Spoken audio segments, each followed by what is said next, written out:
Across history, people have feared the weight of poverty, yet in our time, it is abundance that quietly suffocates the mind. Our homes overflow, our calendars spill over, and even our thoughts crowd like a marketplace at noon. But here lies the paradox. Freedom isn't found in adding more. It begins the moment we dare to step back. The mindful reset is not about owning nothing, but about reclaiming the one space we've neglected most, our thinking. In this video, we continue our exploration of minimalism, but with a new lens, one that peers not into closets and cupboards, but into the corridors of the mind. This is minimalism not as decor, but as liberation, a way of untangling thought patterns, quieting mental clutter, and designing a life where clarity, inner peace, and emotional freedom are no longer distant ideals.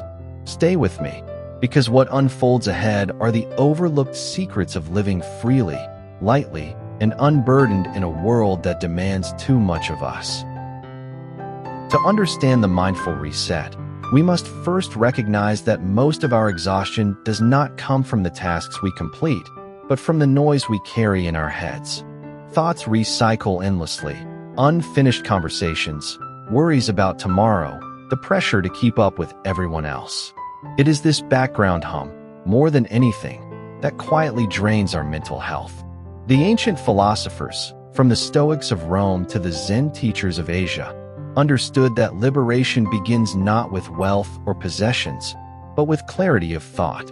In their writings, they spoke of disciplining the mind, not as an act of suppression, but as a gentle sweeping of the inner floor. Consider the forests of North America, where wildfires were once feared and resisted at every turn. Yet ecologists learned that small, intentional burns cleared deadwood and gave way to new life. In much the same way, we too must learn the practice of clearing away the debris of unnecessary thinking. Minimalism for the mind is not about forcefully silencing yourself. It is about allowing the unnecessary to fall away, leaving room for what is vital. When we strip our thinking of excess, we do not lose depth, we gain space.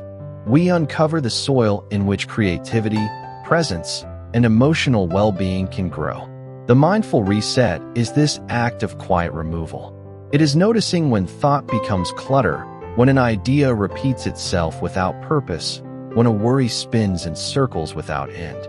And it is choosing, calmly, to let it go. In that moment, the fog begins to lift. Decisions that once felt impossible appear simpler. Emotions that seemed overwhelming lose their grip. Like a mountain lake stilled after a storm, the surface of our mind clears, reflecting life with greater honesty. This is the first step of liberation, not in changing the world outside, but in sweeping clean the inner chamber where every choice begins. Only here, in the uncluttered mind, can we find the freedom to live lightly, with balance, and with the kind of clarity that endures even in the busiest of times. Once the clutter is cleared, we encounter a deeper layer of the mindful reset, the recognition that much of our mental weight is not made of objects at all, but of patterns. These patterns are grooves in the mind, carved by repetition, habits of overthinking, of doubting, of replaying the same fears until they feel like truth. Left unexamined, these invisible loops become the walls of a prison we never knew we built. The Stoics spoke often of these hidden chains. Marcus Aurelius warned against being tangled in the web of your own imaginings, while Seneca urged his students to distinguish between what was real and what was the echo of fear.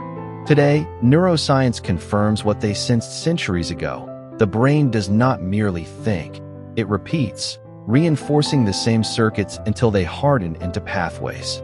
What begins as a single anxious thought can, through repetition, become a lifelong mindset. Minimalism for the mind is not only about removing excess thoughts. It is about loosening these hardened grooves. Imagine a path through a meadow. The more it is walked, the deeper the trail. To step off it requires conscious effort. But once you do, new ground is opened, new ways of seeing emerge. In the same way, breaking free from thought patterns requires awareness.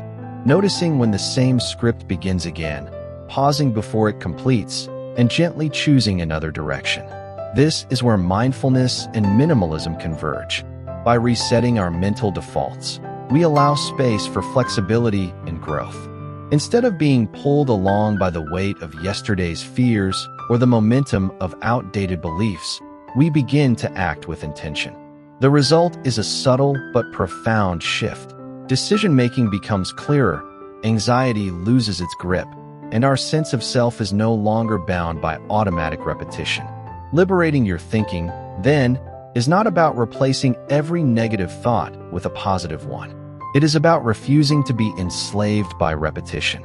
The mindful reset teaches us to see thought as a tool, not a master. And in doing so, we reclaim the possibility of living freely, not as prisoners of our own patterns, but as architects of a lighter, more conscious life. Once we learn to step out of recurring thought patterns, a new question arises. What do we do with the space we've uncovered? The mindful reset is not an emptying for its own sake. It is a deliberate act of creating room for clarity. Just as an architect studies both the walls and the empty space between them, so too must we design the landscape of our thinking with intention. Look to the deserts of the American Southwest, vast stretches of silence where the horizon seems endless. To the hurried traveler, these lands appear barren. Yet, those who live there know that life thrives in the stillness.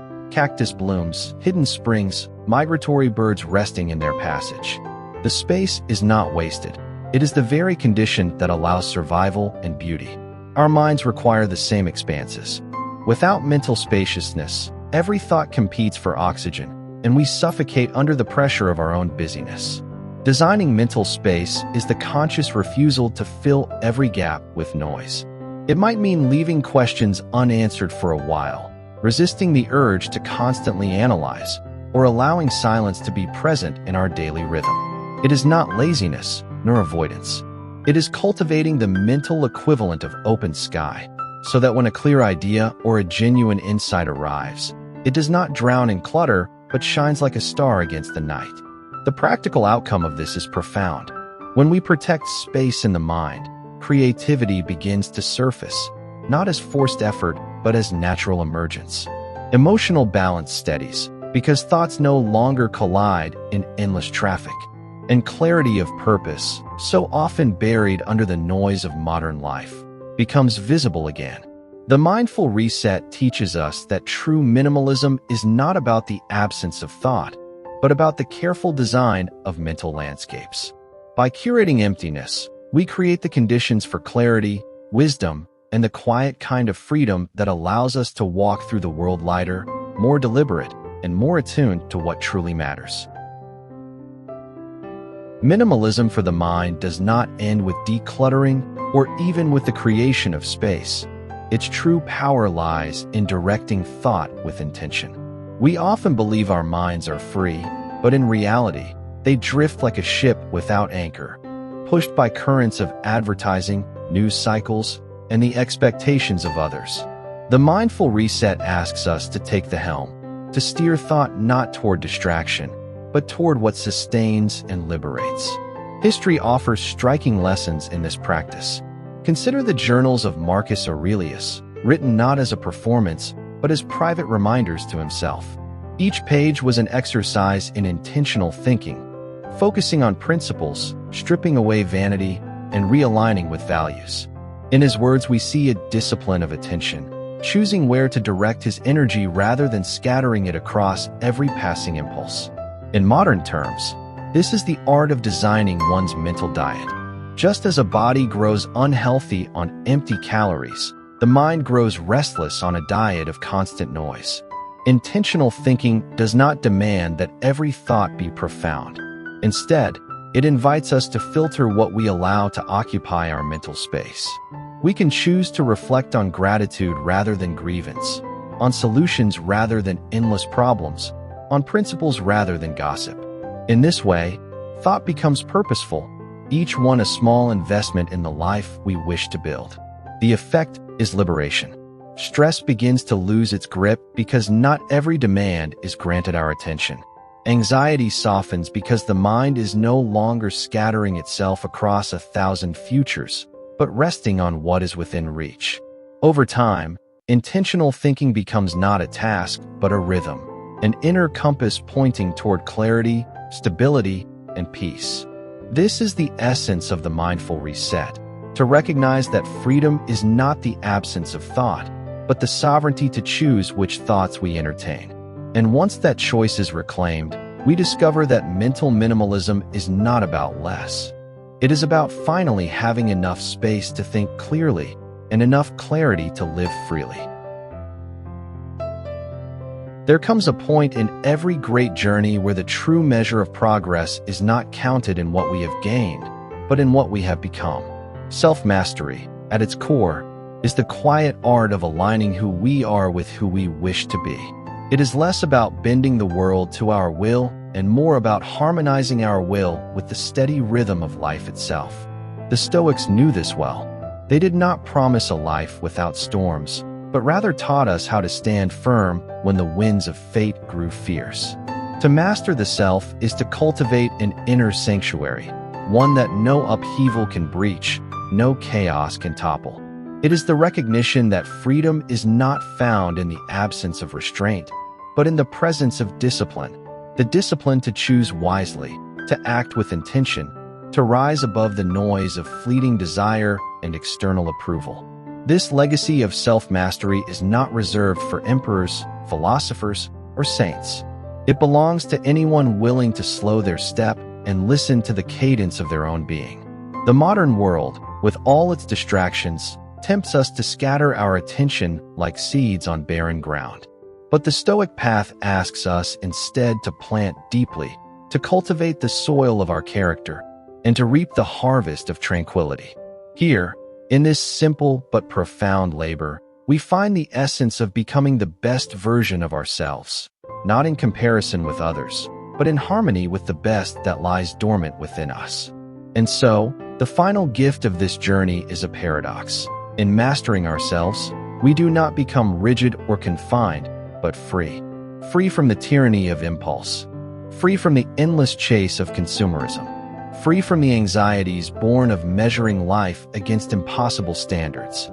We become, at last, architects of our own existence, stewards of our own spirit. And perhaps that is the greatest triumph of all, that in learning to govern ourselves with wisdom, patience, and courage, we discover the rarest form of power, the ability to live simply, wisely, and fully, no matter what the world brings.